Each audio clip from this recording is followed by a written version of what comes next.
பிள்ளைகள் வணக்கம். இந்த வீடியோவில் இதுக்கு முதல் போட்ட வீடியோட தொடர்ச்சியாக 9ஆம் ஆண்டோட செகண்ட் பார்ட் பார்க்க போகிறோம். இதுக்கு முதல் வீடியோவில் நான் அந்த ஃபர்ஸ்ட் பார்ட்டுக்குரிய 20 கேள்வியும் செய்துட்டேன்னா இந்த இந்த வீடியோவில் வந்து செகண்ட் பார்ட் கேள்விகள் பார்க்க போகிறோம். முழுக்க இருக்கிற அவ்வளோ கேள்வியும் எடுத்து செய்யல. அது என்னென்னா டைம் கொஞ்சம் கூட தேவைப்படும்ன்றதால இதில் நான் ஒரு சில கேள்வியில் மட்டும் டிஸ்கஸ் பண்ண போகிறேன். அமைப்பு கேள்வி அதுகளெல்லாம் தனி வீடியோவாக போடுறேன்னா இதுல இன்ஸ்ட்ரக்ஷனை பாருங்க தந்திருக்கிறது என்னென்னா, முதலாம் வினாவுடன் வேறு 4 வினாக்களும் சேர்த்து மொத்தம் 5 வினாக்களுக்கு கூட எடுக்கட்டும். மொத்தமா 5 கேள்விக்கு கூட கொடுக்கணும். நீங்கள் ஒழுங்கு மாறி மாறி செய்தாலும் அதில் ஒரு பிரச்சனையும் இல்லை. ஆனால் 5 கேள்வி செய்யணும். முதலாம் வினா கட்டாயம் வினா. முதலாம் வினாவுக்கு 16 புள்ளியும் ஏனைய வினாக்களுக்கு 11 புள்ளிகள் வீதம் வழங்கப்படும். மொத்தமா 60 மார்க்ஸ் வரும். முதலாவதுக்கு 16, மிச்சத்துக்கு 44, 60 மார்க்ஸ் வரும். ஃபர்ஸ்ட் பார்ட்ல 20 கேள்விக்கு 40 மார்க்ஸ், மொத்தம் 100 மார்க்ஸுக்குரிய பேப்பர். இதுல பார்ப்போம் கற்றிருக்கிற முதலாவது கேள்வி பாருங்க. இதான் அந்த கட்டாய கேள்வி. வட்டத்தின் பரிதி எனும் பாடத்தில் செய்யப்பட்ட செயற்பாட்டை நினைவு கூர்ந்து கொண்டு, அதாவது அதுல படிச்சதை ஞாபகப்படுத்தி கொண்டு கேள்விக்குள்ள இறங்கினீங்கன்னா சரி. ஒரு வட்ட வடிவ உலோக வளையத்தின் விட்டத்தை அளப்பதற்கு பயன்படுத்தப்படும் ஒரு முறையை எழுதுக. விட்டத்தை அளக்கிறதுக்கு ஏகப்பட்ட முறை இருக்கு. விட்டத்தை அளக்கிறதுக்கு 2-3 மெத்தட் இல்லை, 4-5 மெத்தட் எடுக்கலாம். அதுல நான் இருக்கிறதுல ஒரு சில மெத்தடை மட்டும் கதைச்சு விடுறேன், கவனிங்க. முதலாவது கேள்வியில ஏ பார்ட்ல முதலாவது ரோமன் நம்பர் 1 இல்லையோ என்ன கேட்டிருந்தேன்னு சொன்னா, அந்த வளையத்திட விட்டத்தை அளப்போம். வளையத்திட விட்டத்தை அளப்போணும்னு சொன்னா நாங்கள் முதலாவது அந்த வளையத்தை ஒரு பேப்பர்ல பிரிண்ட் பண்ணணும். இல்லாட்டிக்கு அதை மடிச்சு கொள்ளையில அதில் வளையமண்டை உலோக வளையமண்டல சொல்லி இருந்தது. மடிச்சு கொள்ளையிலான்றதால என்ன செய்ய போறான், அந்த வளையத்தை ஒரு பேப்பருக்கு மேல வச்சு ஒரு கொப்பி எடுத்த மாதிரி வரைய வேண்டியான். இதுல சமச்சீர் வச்சு எடுத்தீங்கன்னா அதான் என்ன இருந்திருக்கும் விட்டம். இப்ப இதை பாதியா மடிக்கைக்குள்ள என்ன வரும், கொண்டு பொருந்தும். இந்த அரைவட்டமா விரைக்குள்ள அதான் என்ன இருந்திருக்கும் விட்டம். விட்டம்ன்றது ஒரு வட்டத்தை அரைவாசியை பிரிக்கும்ன்றது தெரிஞ்சா சரி. சரி சமனா மடிச்சிங்கன்னா சரி. அப்படி மடிச்சு ஒரு வழி என்ன, சமச்சீரச்ச வரைகிறது. சமச்சீரச்ச நீங்கள் வரைஞ்சீங்க என்றாலும் சரிதான், இல்லையா வேற வழியிலும் இருக்கு. நான் கொண்டா காட்டுறேன்.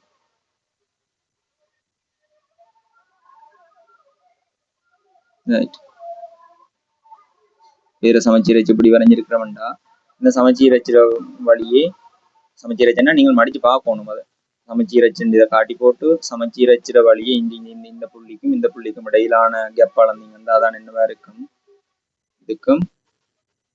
இதுக்கும் வட்ட வாரியை வச்சு அளந்து கொள்ளலாம். இது ஒரு வழி, சமச்சீரச்சை வச்சு பயன்படுத்தணும்.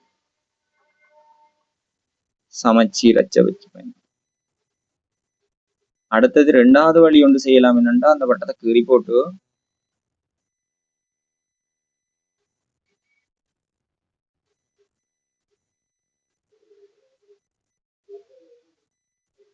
அந்த வட்ட வளையம்ன்றதால வளையத்தை நேரடியாக மடிக்கலான்னு கீறி செய்தாங்களா. இங்க நாங்கள் அந்த வட்டத்தை கீறி போட்டு என்ன செய்ய போறோம்னு சொன்னா, இந்த மூலை மட்டம் என்று சொல்லுவோம் உண்டு, செங்கோணம் இருக்கிற மூலை மட்டம் ஒன்று எடுத்து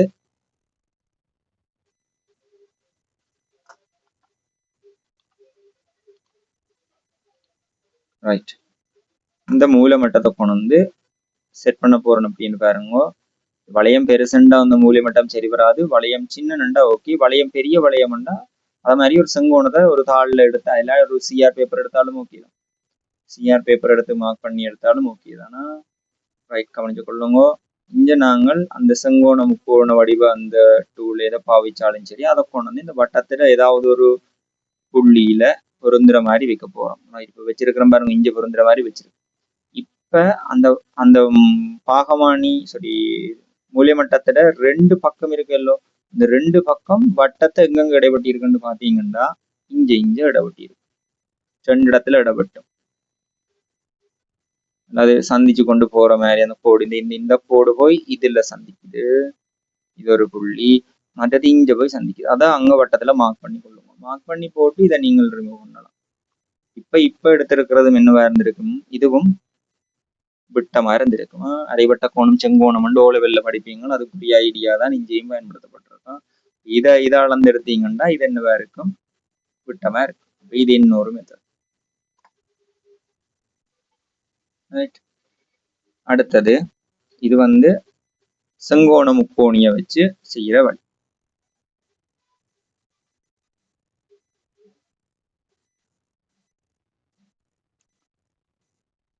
செங்கோணத்தாளை பயன்படுத்தினாலும் சரி, இல்ல மூலை விட்டத்தை பயன்படுத்தினாலும், மூலை மட்டத்தை பயன்படுத்தினாலும் சரி.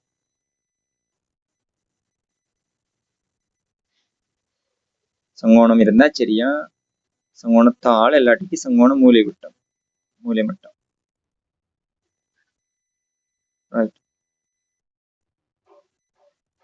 அதை வச்சு பயன்படுத்துறோம்.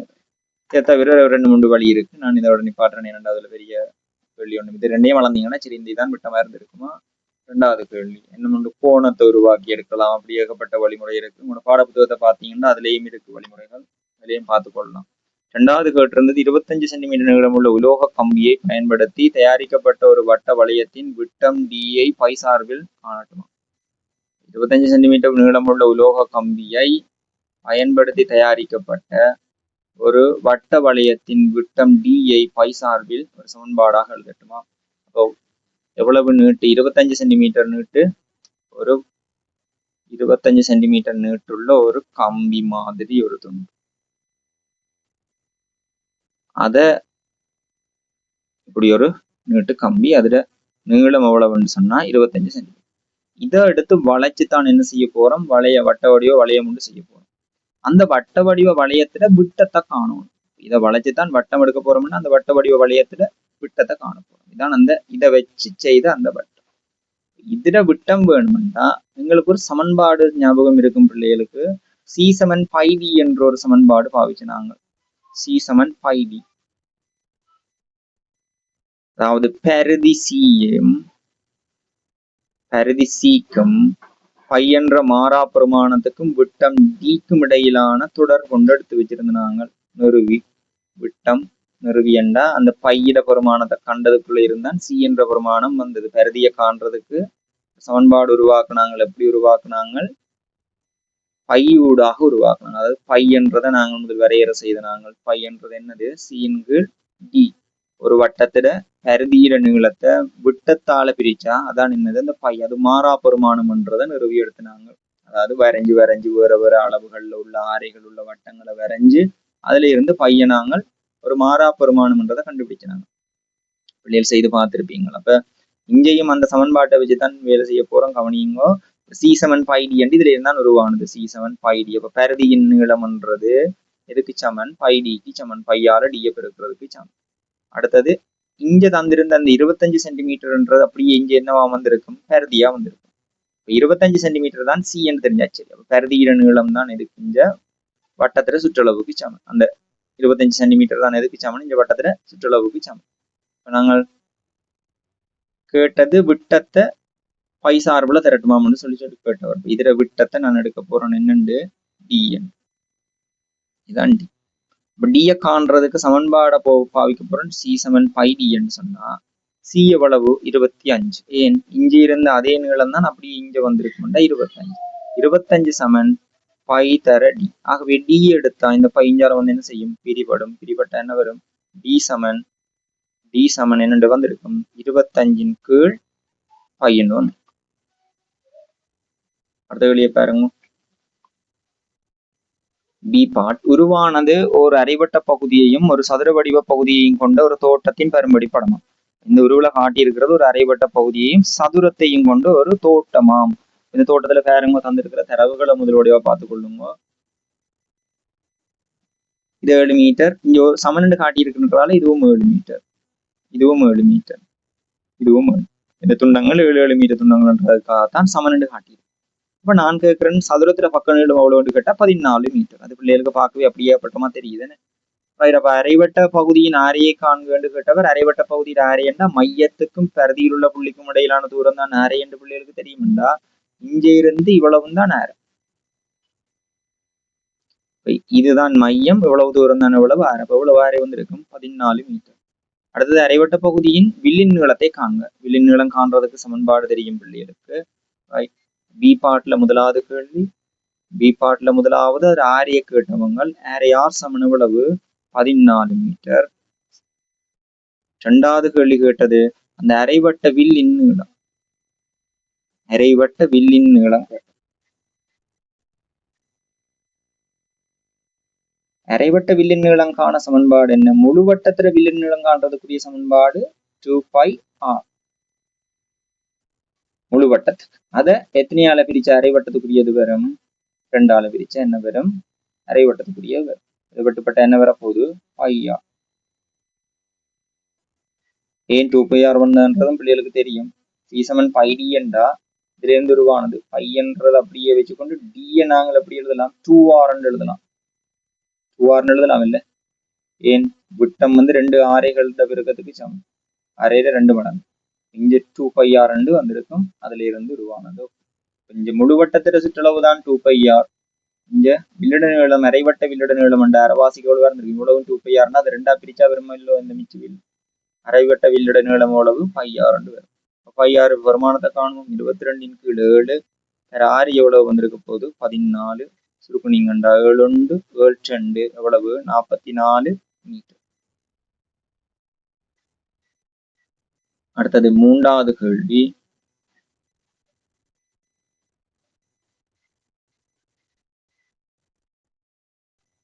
தோட்டத்தை சுற்றி ஒரு மதிலானது அமைக்கப்பட்டுள்ளது. அங்கு நுழைவதற்காக 8 மீட்டர் நீளமுள்ள 2 நுழைவாயில்கள் உள்ளன. சுற்றி மதில் கட்டியிருக்கணுமா? சுற்றி ஏண்டா இதுக்குள்ள அப்படியே வந்து இங்க இதுக்குள்ள போக வேண்டிய தேவை இல்லையா? இதுக்கு மதில் கட்டப்படாது. தோட்டத்தை சுற்றி என்றுதான் சொன்னவர். 8 மீட்டர் நுழைவாயில் இந்த 2 பக்கமும் 2 நுழைவாயில் இருக்கு. வாசல் கேட் மாதிரி 2 போட்டிருக்கு. நுழைவாயில்கள் தவிர்த்த மதிலின் மொத்த நீளத்தை மாத்திரம் காண்கண்டு கேட்டிருக்கு. ஓகே, அருவம். அப்ப நான் ஒரு இடத்துல இருந்து ஸ்டார்ட் பண்றேன். இங்க ஸ்டார்ட் பண்ணா இந்த வில்லட நீளம் தெரியும் 44 மீட்டர். இப்ப கணிச்சாங்களா? அதான் 44 மீட்டர். இது 7, இது 14, இது 14, இது 14, இது 7. நுழைவாயில தவிர்க்க போறோம். தனித்தனியா கழிச்சு கொண்டிருக்காம என்ன செய்ய போறோம்னா ஃபுல்லா சுற்றளவை கண்டுட்டு இந்த தோட்டத்துல சுற்றளவை ஃபுல்லா கண்டுட்டு 2 நுழைவாயில அந்த நீளங்களை கழிச்சு விட போறோம். என்னென்ன வர போகுது? 44, 7, 14ல 3, பிறகு ஒரு 7ல 2, 14ல 3, 44. என்னென்னு வரப்போகுது? சுற்றளவு அல்லது மதிலின் நீளம் என்று எழுதினாலும் சரி. அவர் கேட்டது மதிலின் நீளம். மதிலின் நீளம் சமன் வந்திருக்கும் 44 பிளஸ் 7ல 2 பிளஸ் 14ல 3. இதுல இருந்து கழிக்கோணும். எதை கழிக்கோணும்? 8 நுழைவாயிலுக்குரியதுல நுழைவாயிலுக்குரிய நீளத்தை கழிக்க முடியும். 44 பிளஸ் இதண்டா 44 பிளஸ் 14 பிளஸ் 42 14 தர 3 மைனஸ் 16. கூட்டணிங்கன்னு சொன்னா 44 14 58 60 100. 100 மைனஸ் 16 எவ்வளவு வந்திருக்கும்? 84 மீட்டரா இருந்திருக்கும் மதில்டன். 4வது பகுதி ரோமன் இலக்கம் 4 கேள்வி. ரோமன் இலக்கம் 4 கேள்வியை பாருங்க. தோட்டத்தின் மொத்த மேற்பரப்பளவு 504 மீட்டர் வர்க்கமே அரைவட்ட பகுதியின் பரப்பளவை காணும். மொத்த மேற்பரப்புண்டா அதுக்குள்ள என்னென்ன வருது? பரப்புக்குள்ள என்னென்ன வருது? அரைவட்ட பகுதியும் சதுர பரப்பு. மொத்த மேற்பரப்புல அரைவட்ட பகுதியோட பரப்பு தான் கேட்கிறார் என்று கேட்டா சதுரத்திர பரப்பை கழிச்சு விட்டா வருமല്ലോ. மொத்தமா எவ்வளவோ அதுல இருந்து சதுரத்திர பரப்பை கழிச்சா மிச்சம் இருக்கிறது தானே. அரைவட்ட பகுதியில பரப்பை காண்றதுக்கு சமன்பாட்டு முறையும் பயன்படுத்தலாம். ஆனா அவர் கேட்டது பரப்பளவை தந்து போட்டுன்றதால நேரடியா மொத்த பரப்புன்றது எதை கூட்டி மொத்த பரப்பு சமன் அரைவட்ட பரப்பு பிளஸ் சதுர பரப்பு. இந்த மொத்த பரப்பு தான் இருந்தவர் 504 சமன் அரைவட்ட பரப்பு தான் தெரியணும். அதை நான் ஏ என்று வச்சு கொள்றேன்.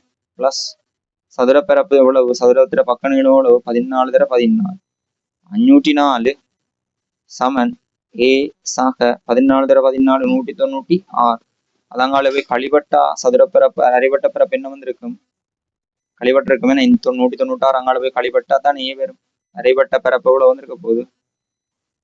196 கழிச்சா 504ல 196 கழிக்க போறீங்க.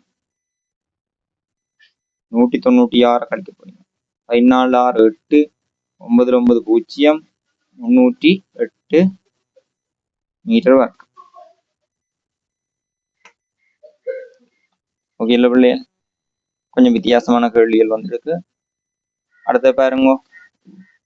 வெற்றிடங்களுக்கு பொருத்தமான பெருமானங்களை ஏபிசிக்கு பொருத்தமான பெருமானங்களை எழுதட்டாம். முதலாவது கேட்டிருக்கு ஒரு தரகர் 4% தரகு பணமாக அறவிடுகின்றார். எவ்வளவு? 4% தரகு பணமாக அறவிடுறாராம். 4% அர்த்தம் என்ன? 100 ரூபாய்க்கு 4 ரூபா. அதனே அர்த்தம். 100 ரூபா பொருளுக்கு 4 ரூபா தரகு. புரோக்கர்ன்னு சொல்லுவோம். அதுக்குரிய கமிஷன் தான் அது. தரகு பணம்ன்றது கமிஷனை தான் சொல்றதா. இப்ப 4%என்றதால விளங்குறது என்னது? 100 ரூபாய்க்கு வித்தா 4 ரூபா அவருக்கு கமிஷன் கொடுக்கணும். ஒவ்வொரு 100 ரூபாய்க்கும் 4 ரூபா கொடுக்கணும் கமிஷன். அப்ப இங்க இது வித்து வில்பட்டிருக்கு எவ்வளவு? 72 லட்சத்திற்கு 7,200,000 என்று சொன்னாலும் சரி, இல்ல பேச்சு வழக்கில் 72 லட்சம் என்று சொன்னாலும் சரி, ரைட். 7,200,000 என்று சொன்னாலும் சரி, அலகு வளையம் 1000 வளையம் மில்லியன் வளையம், இல்லாட்டிக்கு லட்சமா பிரிக்கிறேன்னா இங்க பிரிச்சுங்கன்னா சரி 72 லட்சம். மில்லியனுக்கு 3 அந்த சர்வதேச நியம முறைக்கு பிரிக்கக்குள்ள 3 பிரிக்கணும். இதுக்கு அந்த பேச்சு வழக்குல நாங்கள் லட்சங்கள்னு சொல்றதுக்கு முதல் 3 பிறகு 2 அடுத்த 2 கொடுத்தீங்கன்னா அடுத்த 2ல இருக்கிறது என்னவா வரும்? லட்சத்துல வருமா? 72 லட்சம்ன்றதான் இதுல வருமானம் விற்ற விலை. தரகர் பெரும் தரகு பணத்தை காண்றதுக்குரிய வழிமுறை தான் இதுல காட்டியிருக்கு. தரகு சதவீதம் எவ்வளவு இருந்தது? 4%. 4% தானே ஒரு தரகா கேட்டிருக்கிற. 4% தரகு சதவீதம். அதை எப்படியும் கொடுக்கலாம் இல்லோ. 4% என்றா 4%ன்றத பின்னமா சொன்னா அப்படி சொல்லலாம். 100 ரூபாய்க்கு 4 ரூபா அப்படித்தானே அர்த்தம். 100 வீதம்ன்றது தானே சதவீதம். அப்ப 100 ரூபாய்க்கு 4 ரூபா. 100 ரூபாய்க்கு 4 ரூபாண்டா எவ்வளவுக்கு வித்திருக்கிறார்? 72 லட்சத்துக்கு வித்திருக்கிறார். 100 ரூபாய்க்கு 4 ரூபாண்டா 72 லட்சத்துக்கு எவ்வளவு? 0 0 2 0 வெட்டலாம். 100 ரூபாய்க்கு 4 ரூபா தரகு பணம்ண்டா 72 லட்சத்துக்கு எவ்வளவு அவருக்கு தரகு பணம் கொடுக்கணும்? 72 லட்சத்துல வித்திருக்கிறார். இங்க 0 0 வெட்டின பிறகு மிச்சம் இருக்கிறது 72,000 தர 4. 72,000 4 இருக்குன்னா 4 2 8. 72 4 இருக்குன்னா 4 7 28. அதுக்கு பின்னால 3 சைடு எவ்வளவு? ரூபாய் 2,88,000. ஓமெல்லோ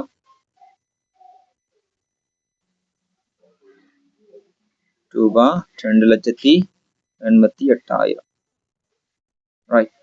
அடுத்தது கேட்கிறார், உற்பத்தியாளர் ஒருவர் தனது உற்பத்தி பொருட்களை 20% லாபத்தை வைத்து சில்லறை வியாபாரிக்கு விற்பனை செய்கின்றார். மேனுபேக்சரர் என்று சொல்லுவோம். உற்பத்தியாளர், உற்பத்தி செய்தவர் எவ்வளவு லாபம் விற்கிறார்? 20% லாபத்தை வச்சு சில்லறை வியாபாரிக்கு விற்கிறார். ரிட்டைலர் என்று சொல்றது. சில்லறை வியாபாரி என்ன செய்யறார்? அதனை 172,800, அதாவது 1,72,800க்கு விற்பனை செய்வதன் மூலம் 20% லாபத்தை பெற்றார். அப்ப கதை இதுதான். ஷோர்ட்டா கதைச்சா, உற்பத்தியாளர்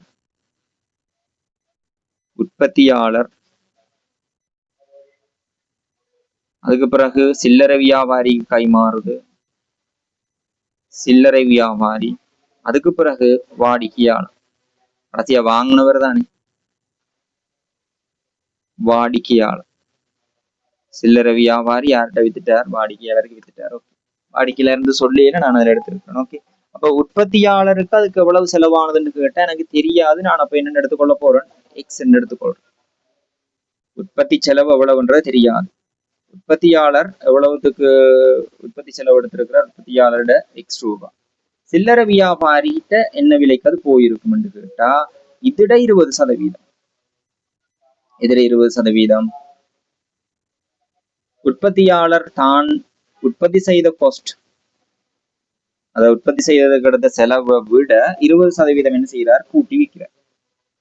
எக்ஸிட 20% கூட்டி விற்கிறாருண்டா சில்லறை வியாபாரிக்கு எவ்வளவுக்கு கொடுபட்டிருக்கும்னு கேட்டா எக்ஸ் தர 100 மேல் 120. ஏன்? 100 ரூபாய்க்கு 20 ரூபா லாபமா வச்சவர் உற்பத்தியாளர் இல்லையோமோ. இப்ப 100 ரூபாய்க்கு 20 ரூபா லாபம் என்றா 100 ரூபா பொருள் எவ்வளவுக்கு விற்பேன்? 120 ரூபாய்க்கு விற்பேன். இப்ப 100 ரூபா பொருளை 120 ரூபாய்க்கு வித்திருப்பாருண்டா எக்ஸ் ரூபா பொருளை எவ்வளவுக்கு வித்திருப்பார்? எக்ஸ் தர 100 மேல் 120.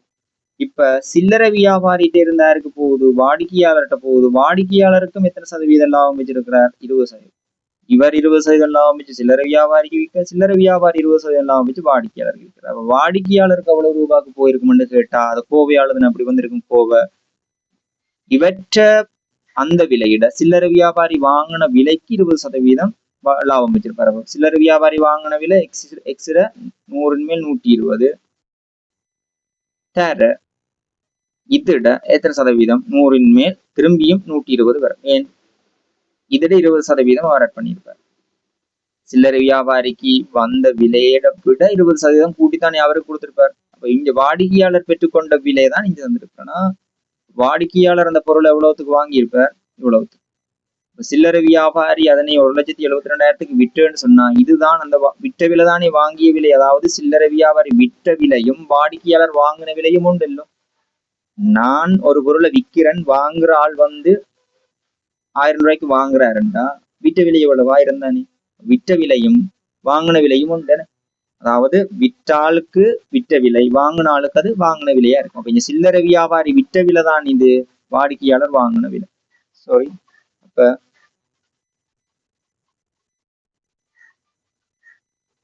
கவனிச்சு கொள்ளுங்க. இதுல இதுதான் அந்த வாடிக்கையாளர் வாங்கின விலை. அப்ப இதுதான் சில்லறை வியாபாரி விற்ற விலையும் இல்லையோ. வாங்கின விலையை நாங்கள் எதுக்கு சமப்படுத்த போறோம்? 1,72,000 சமப்படுத்த போறோம். 1,72,800 சமப்படுத்த போறோம். ஏனென்று பிள்ளைகளுக்கு தெரியும் சில்லறை வியாபாரி எவ்வளவுக்கு விற்றவர், எவ்வளவுக்கு விற்றவர். ரைட். இங்க நாங்கள் சமப்படுத்தின பிறகு சால்வ் பண்ண வேண்டியதான். 144 நிக்க போகுது, 12 மேல நிக்குது, 100 அங்களவு பெருக்கப்பட போகுது. ஆகவே எக்ஸிட வருமானம் ஆரம்ப விலையை கண்டுபிடிச்சிட்டோம்னா சரி, 1,72,800 தர 100 கீழ்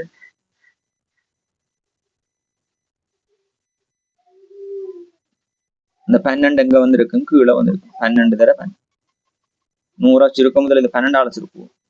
12 12 இங்க சுருக்குனா 12 12 மீதி 5 52, 12 48, 52 42 4 48, 12 48 14,400.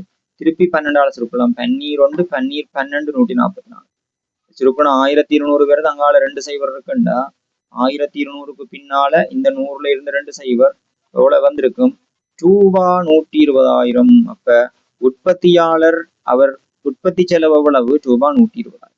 ரூ.120,000.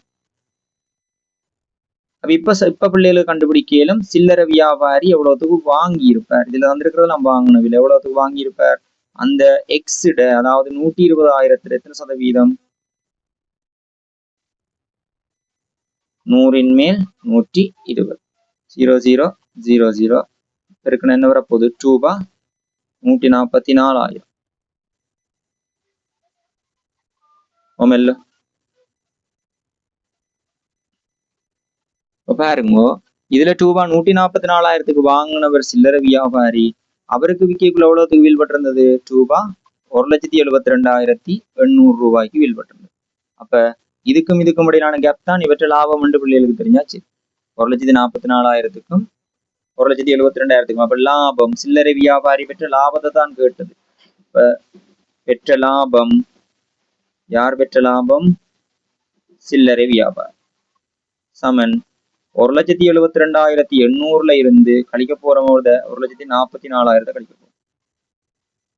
என்ன கழிச்சா 800, அங்கால 12ல 4 போனா 8, 6ல 4 போனா 2, ரூ.28,800. கொண்டு போன வழியை பார்த்து கொள்ளுங்க. நேரடியா 40% எடுத்தா பிள்ளை. ஏன் ஒவ்வொரு தடவையும் தனித்தனியா அப்ளை பண்ணணும், மறந்துட வேணாம். உற்பத்தியாளரோட விலை எவ்வளவோ அதுல 20% வச்சு சில்லறை வியாபாரி கொடுக்குற, சில்லறை வியாபாரி தனக்கு கிடைச்ச விலையில 20% எடுத்து வாடிக்கையாளர் கொடுக்குற. வாடிக்கையாளருக்கு எவ்வளவு கொடுப்பட்டிருக்குன்னா 1,72,800. இதான் அந்த வாடிக்கையாளருக்கு கொடுத்த அமௌண்ட். அதுக்கு சமப்படுத்தி சுருக்குனான் எக்ஸ் வந்துட்டு, அதாவது ஆரம்ப விலை அல்லது உற்பத்தி செலவு வந்துட்டு.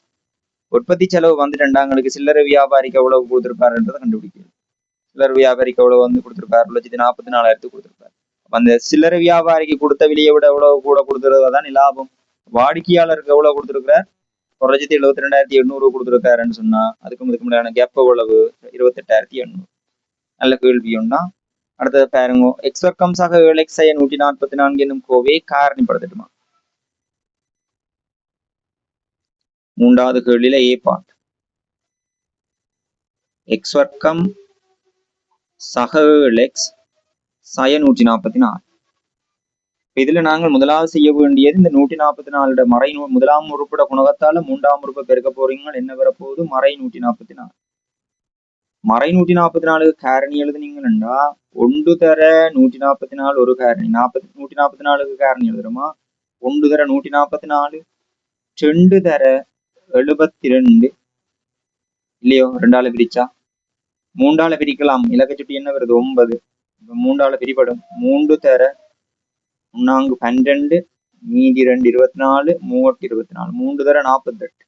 4ஆல பிரிபடுமான்னு கேட்டா 2 மடங்குல பாருங்க 2 தர 72 அல்லோ 72 2 ஆக்கலாம்ன்றதால 4ஆல பிரிபடும். 4 தர 36 இதுல இருந்து வந்தானா 72 அரைவாசி எடுத்திருக்கோம்.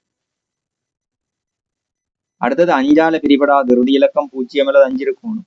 6ஆல பிரிபடுமான்னு கேட்டா 3ஆல பிரிபடுறது என்ன நிக்குது 48. அப்ப 6ஆல பிரிபடும் இதுல இருந்து 6 தர 24 பிரிச்சு பார்க்க வேண்டிய தேவையே இல்லை. கடகரண்டு பார்த்து கொண்டு போகலாம். 7ஆல பார்க்கணும் நீங்கள் தான். 7 2 14 மீதி 4 பெருமங்கால சரி வராது. அடுத்தது 8ஆல என்ன 4ல இருந்து ஜம்ப் ஆகலாம். 4ல இருந்து போகலாம். 8 தர 18 4 அரைவாசி. அடுத்தது 9க்கு பிரிச்சு பார்க்கணும். இல்லாட்டிக்கு 3 மடங்குல இருந்து பார்க்கலாம். 3 தர 48 3 9ஆக்க என்ன செய்யணும் 3ஆல போகணும். அப்ப இது 3ஆல பிரிபடும்னா சரி. இது 3ஆல பிரிக்கலாம்னா ஓகே. 9 தர 3ஆல பிரிச்சா எவ்வளவு? 3ஆல பிரிச்சா 16. இங்க இருந்தும் வரலாம். எல்லாம் பிரிச்சு பார்த்தாலும் ஓகே தான். 9 தர 16. அடுத்தது 10ல வராது, 11ல வராது, 12ல வரும். 12 இதோட கட் பண்ண வேண்டியான ஒரே காரணி திரும்ப வந்துட்டு. அப்ப இதுல பாருங்க 144 கேரணி இவ்வளவு எழுதிட்டோம். ஃபுல்லா இருந்த கேரணி எல்லாம் எழுதிட்டீங்க. அதுல நடு உறுப்பை உருவாக்கக்கூடிய கேரணி எது? 7என்ற உறுப்பை உருவாக்கணும். அதாவது நடு உறுப்போட குணகத்தை உருவாக்கணும்.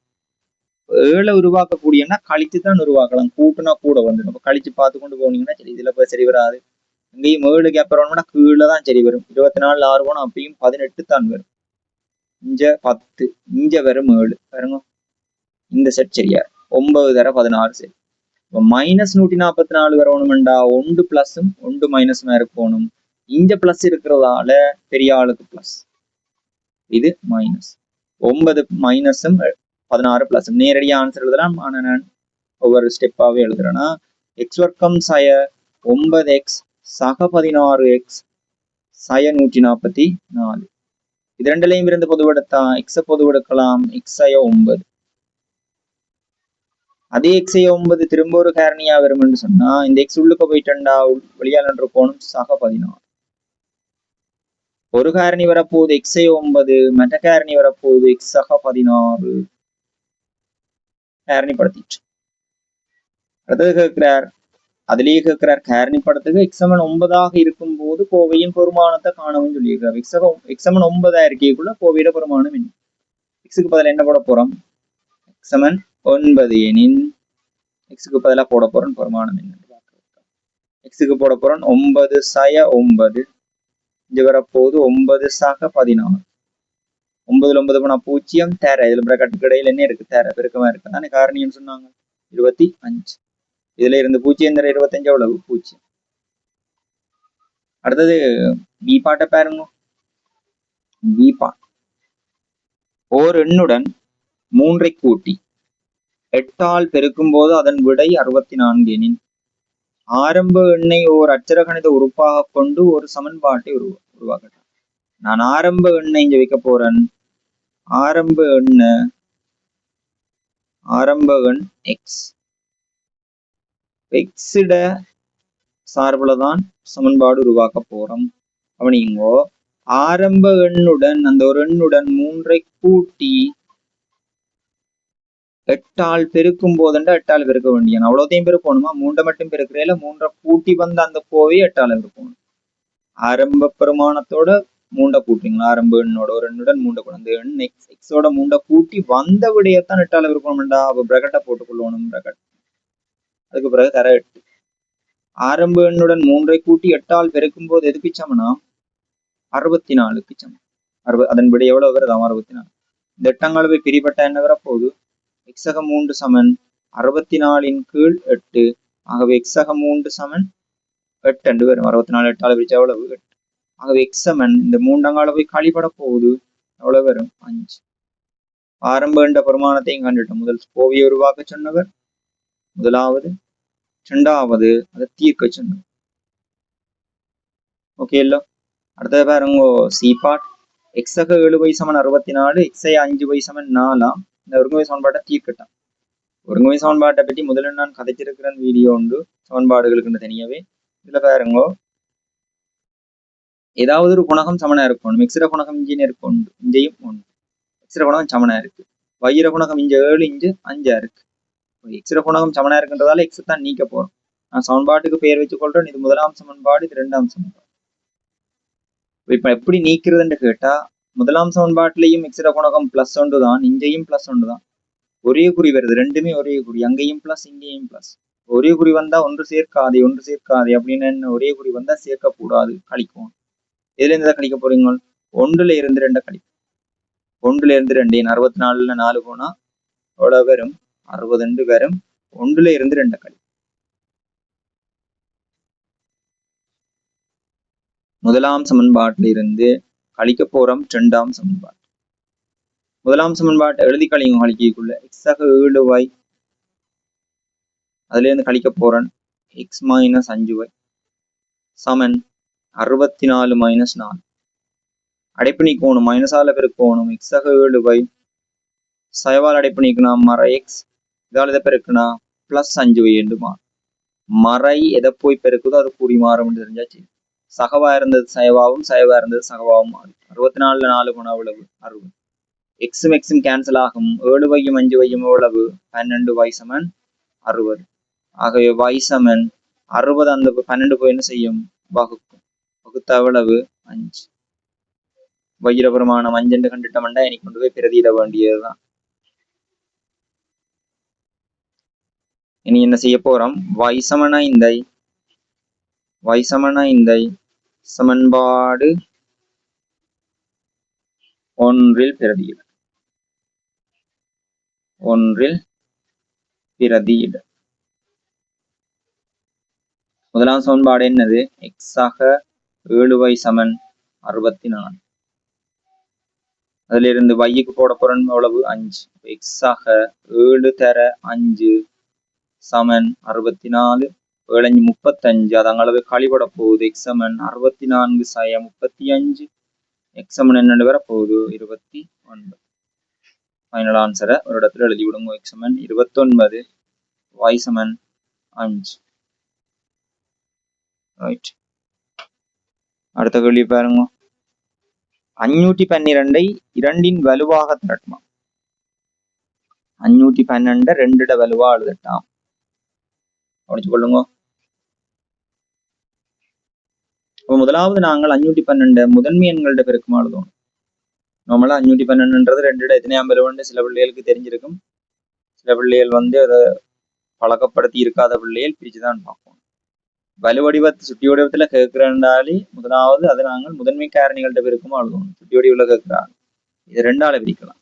பிரிச்சா 2 மீதி 1 11, 2 10, மீதி 1 12, 6 12. திருப்பி 2ஆல பிரிச்சா 2 மீதி இல்லை. அப்புறம் 2 மீதி 1 8 14. திருப்பி 2ஆல பிரிச்சா 64. திருப்பி 2ஆல பிரிச்சா 32. திருப்பி 2ஆல பிரிச்சா 16. திருப்பி 2ஆல பிரிக்க 8. திரும்ப 2ஆல பிரிச்சா 4. திரும்ப 2ஆல பிரிச்சா 2. திரும்ப 2ஆல பிரிச்சா 1. 1 2 3 4 5 6 7 8 9. ஆகவே முதலாவது கேள்விக்கு ஆன்சர் எத்தனையாம் வலு? ஏ என்ற கேள்விக்கு ஆன்சர் 512 சமன் 2ன் 9ஆம். அடுத்த கேட்கிறார், கனவுரு வடிவ பாத்திரம் ஒன்றின் பி பார். கனவுரு வடிவ பாத்திரம் ஒன்றின் சதுர அடியின் பரப்பளவு 36 சென்டிமீட்டர் வர்க்கமும் உயரம் 15 சென்டிமீட்டரும் ஆகும். கனவுரு வடிவ பாத்திரத்துல சதுர அடி இருக்குமான்னு கேட்டா ஓம் இருக்கலாம், அமையப்படலாம். நான் ஒன்று கீறன் கவனியுங்கோ. நான் இதுல கீற போறது ஒரு கனவுருவா சதுரமுகியான்றதை பார்த்து வச்சுக்கணும். நான் இதுல கீறி இருக்கிறது ஒரு கனவுரு இல்லையோமோ. ஏன் சதுரமுகி என்ற எல்லா முகங்களும் என்னவா இருக்கணும்? சதுரமுகமா இல்ல இருக்கணும். இப்ப கனவுருவுல 2 சதுரமுகம் இருக்கலாம், இருந்தாலும் கனவுருவா இருக்கலாம். பிள்ளைகள் குழப்பிக்கொள்ள கூடாது. சதுரமுகியில மட்டும்தான் சதுரமுகம் இருக்கணும் இல்ல, கனவுருவுலையும் என்ன இருக்கலாம்? சதுரமுகம் இருக்கலாம். ஆனா எல்லா முகமும் அமையலா சதுரமா? 2 முகம், அதாவது எதிரெதிரான 2 முகம் சதுரமுகமா இருக்கு. இவர் சொன்னதுலயும் அந்த சதுர அடியின் பரப்பளவு எவ்வளவுன்னு சொல்லி இருக்கு. இந்த சதுர அடியில பரப்பளவு தான் 36 சென்டிமீட்டர் வர்க்கம். இதுல உயரம் எவ்வளவுன்னு தந்திருக்குன்னு கேட்டா 15 சென்டிமீட்டர் கேட்கிறார். இந்த பாத்திரத்துல கனவளவு என்னன்னு கேட்கிறார். கனவளவு சமன், கனவளவு காண்றதுக்கு சமன்பாடு நீளம் தர அகலம் தர உயரம். உயரம் 15, ஓகே. நீளம் அகலம் தெரியலையோ, குழம்பிக் கொள்றியல. சதுர அடி என்றோ சொன்னவர். அப்ப இப்படி நிமித்தி வச்ச மாதிரி, அதாவது இந்த சதுர பக்கத்தை கீழே நிலத்துல வச்சு நிமித்தி வச்ச மாதிரி யோசிக்கணும். சரி, சதுர அடியில நீள அகலங்களை தெரியலைன்னு சொன்னா அதுல விளக்கம் என்னன்னா இந்த பரப்பு தந்திருக்கு. அதுல பரப்பு என்னது, சதுர அடியில பரப்புண்டா அதுல சமன்பாடு என்ன, இந்த 36 சென்டிமீட்டர் வரைக்கும் என்னென்னு வந்திருக்கும், நீளத்தை அகலத்தாலே பெருக்கி, அதாவது பக்க நீளத்தாலே பெருக்கி இருப்பாங்க. அதுக்குள்ள நீளவும் அகலவும் வந்துட்டல்லோ, அதுக்கு பதிலாக என்ன கொடுக்க போறீங்க, 36. நீளம் தர அகலம்ன்றதுக்கு பதிலாக தான் என்னத்தை கொடுத்துருக்குறோம், 36. உயரத்துக்கு பதிலா 15. ஏன் 36 நீளத்துக்கு மேலத்தையும் சேர்த்து கொடுத்துனாங்கண்டா, இங்க அடியா இருந்தது எது, சதுர அடி. சதுர அடியில நீளத்தையும் அகலத்தையும் பெருக்கினா தான் அதுல பரப்பு வருமெண்டா, நீளம் தர அகலம் ஆல்ரெடி வந்துட்டு. 36 15 இருக்கிறதுக்கு 36 15 இருக்கிறதுக்கு 36 30 இருக்குன்னா என்ன வருமோ அதை அரைவாசி ஆக்குனீங்கன்னா சரி. 36 30 இருக்குன்னா எவ்வளவு, 3 18 108 108 1080.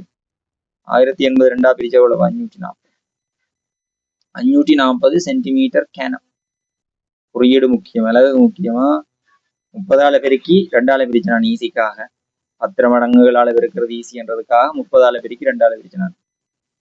அடுத்தது பாருங்க, பாத்திரத்தின் 2/3 பகுதி நீரால் நிரப்பப்பட்டிருப்பின் நீரின் கனவளவை மில்லி லீட்டரில் காண்கன்னு கேட்டு.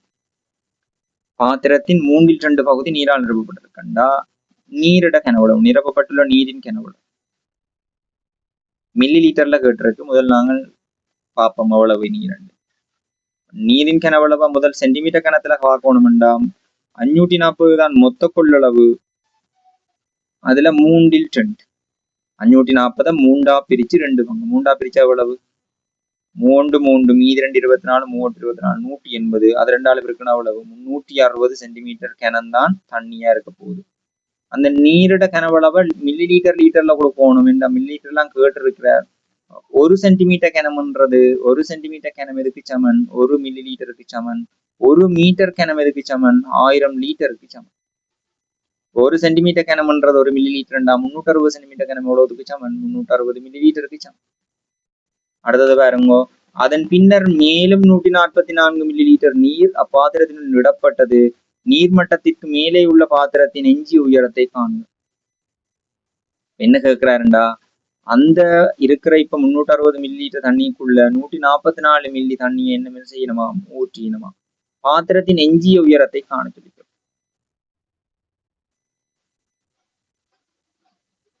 கவனிச்சு கொள்ளுங்க.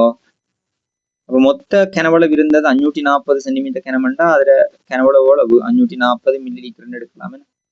அந்த 540 மில்லி லீட்டர்ல 360 ஆல்ரெடி நிரப்பப்பட்டிருந்தது. இப்ப 144 நிரப்பப்பட்டிருக்குண்டா. மொத்தம் எவ்வளவு நிரப்பப்பட்டிருக்குன்னு கேட்டா, மொத்தம் நிரப்பப்பட்டுள்ள உயரத்தை காண, உயரம் தான் வேணும், எஞ்சிய உயரம். அதுக்கு முதல் நாங்கள் எவ்வளவு நிரப்பப்பட்டிருக்கு, மூன்றாவது கேள்வி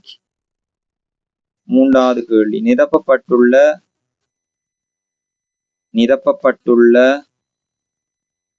நீரின் கனவளவு எவ்வளவு, 360 நிரம்பி இருந்தது, அதோட 144 இப்ப விட்டுருக்கிற தண்ணி. மொத்தம் எவ்வளவு, 404. 140 504 140 60 200 504. 504 மில்லி லீட்டர் தண்ணி இப்ப டேங்குள்ள நிக்குது. இன்னும் எவ்வளவு இல்ல, 36 இல்ல, என்ன 36 மில்லி லீட்டர் இல்ல. அப்ப எஞ்சிய நீரோட உயரம், அதாவது எஞ்சிய நீர்மட்டத்திற்கு மேலே பாத்திரத்தின் எஞ்சிய உயரத்தை காண்கிறது. 2-3 வழியில செய்யலாம். 504ன்றது 540 எத்தனை பங்குன்னு கண்டுபிடிச்சு செய்யலாம். இல்லாட்டிக்கு மிச்சம் இருக்கிறது எவ்வளவு, இதுல மொத்த கனவளவு 540 மில்லி லீட்டர், அதுல 504 நிரப்பி இருக்குன்னா மிச்சம் எவ்வளவு, எஞ்சியுள்ள நீரின் கனவளவு எவ்வளவு, எஞ்சியுள்ள நீரின் கனவளவு சமன் 504ல எதை கழிக்கணும், சாரி 540ல மொத்தம் இருந்தது தானே 504 மில்லி லிட்டர் நிரப்பப்பட்டிருக்கு. 36 மில்லி லிட்டர் தான் என்னவா இருக்கு, அதுக்குள்ள மிச்சம் இருக்குண்டா. அந்த 36 மில்லி லிட்டர் அல்லது 36 சென்டிமீட்டர் கனமண்டு எடுத்தாலும் முக்கியம். அது எப்படி வரும்?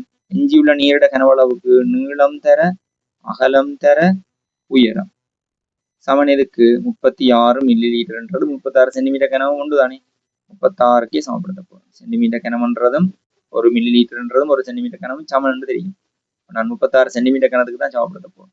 நீளந்தர அகலம் ஆல்ரெடி எங்களுக்கு தெரியும், அதான் அடியன்னு சொன்ன 36, அது மாறியல.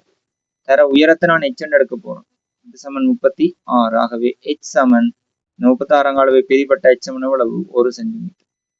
36 அளவை பிரிபட்ட எச் எவ்வளவு வரும் 1 சென்டிமீட்டர். கிளியர் தானே? இருந்தது 540, அதுல 504 நிரப்பப்பட்டிருந்ததுன்னு சொன்னா மிச்சம் இருக்கிறது 36 மில்லி லிட்டர். 36 மில்லி லிட்டர் நாங்க சென்டிமீட்டர் கணத்துக்கு மாத்தினா 36 சென்டிமீட்டர் கணம். நிரப்பப்பட்டுள்ள எஞ்சியுள்ள நீரிட கனவளவை பார்த்தா நீளந்தர அகலந்தர உயரம் எதுக்கு சமனா இருக்கும் 36.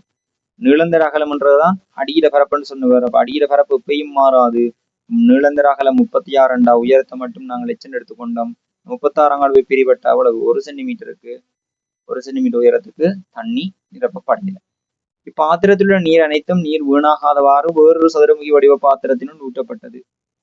அதனை முழுமையாக நிரப்புவதற்கு மேலும் 8 மில்லி லிட்டர் நீர் தேவைப்பட்டது. சதுரமுகியின் பக்க நீளத்தை காணும். அப்ப இதுல இருக்கிற நீர் எல்லாத்தையும் இப்ப இருக்கிற பாத்திரத்தில் உள்ள நீர் அனைத்தையும் நீர் வீணாகாதவாறு வேறொரு சதுரமுகி வடிவ பாத்திரத்தினுள் ஊற்றப்பட்ட போது அந்த மேல சொன்ன கதையை தான் எடுக்க போறோம். எவ்வளவு நீர் இருந்தது கடைசியா நீரிட கனவு நிரப்பப்பட்டிருந்தது 504. ஊற்றப்பட்ட போது அதனை முழுமையாக நிரப்புவதற்கு மேலும் 8 மில்லி லிட்டர் தேவையா இருந்ததுதான். 8 மில்லி லிட்டர் தேவையா இருந்திருக்குன்னு சொன்னா கவனிச்சு கொள்ளுங்க. 8 மில்லி லிட்டர் தேவையா இருக்குன்னு சொன்னா இருந்தது 504 மில்லி லிட்டர் ஆல்ரெடி அதுக்குள்ள நிரப்பி இருந்தது. அதை விட 8 மில்லி கூட இருந்திருக்கணும். அப்ப 512 மில்லி தான் அந்த சதுரமுகியிட கனவளவு. சதுரமுகியிட கனவளவை வச்சு கொண்டுதான் நாங்கள் பக்க நிலத்தை எடுக்க போறோம். இந்த தண்ணி அப்படியே ஃபில் பண்ண போற வேற ஒன்றுக்குள்ள. சதுரமுகியிட கனவளவு சதுரமுகியின் கனவளவு சமன் 504 8 கூட்டினா எவ்வளவு 512 சென்டிமீட்டர் கனமண்டு எடுத்தாலும் சரி மில்லி லிட்டர் எடுத்தாலும் சரி.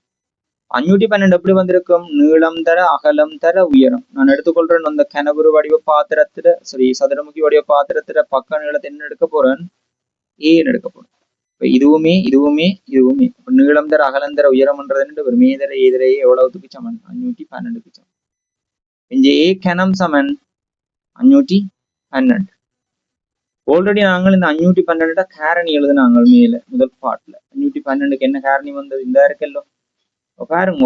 இதுல இருந்து இதுக்கு எப்படி சால்விங் எடுக்க போறோன்றத பாருங்க. 512 பெருக்கம் இப்படி வந்தது 2 தர இப்படி வந்தது.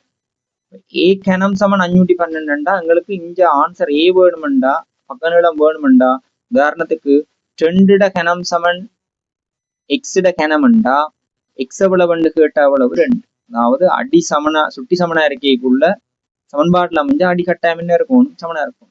இங்க 2 கனம் சமன் இங்க 5 கனம் வரலாமோ இல்லையோ. 2 கனம் கட்டாயம் எதுக்கு சமன் 2 கனத்துக்கு தான் சமன்.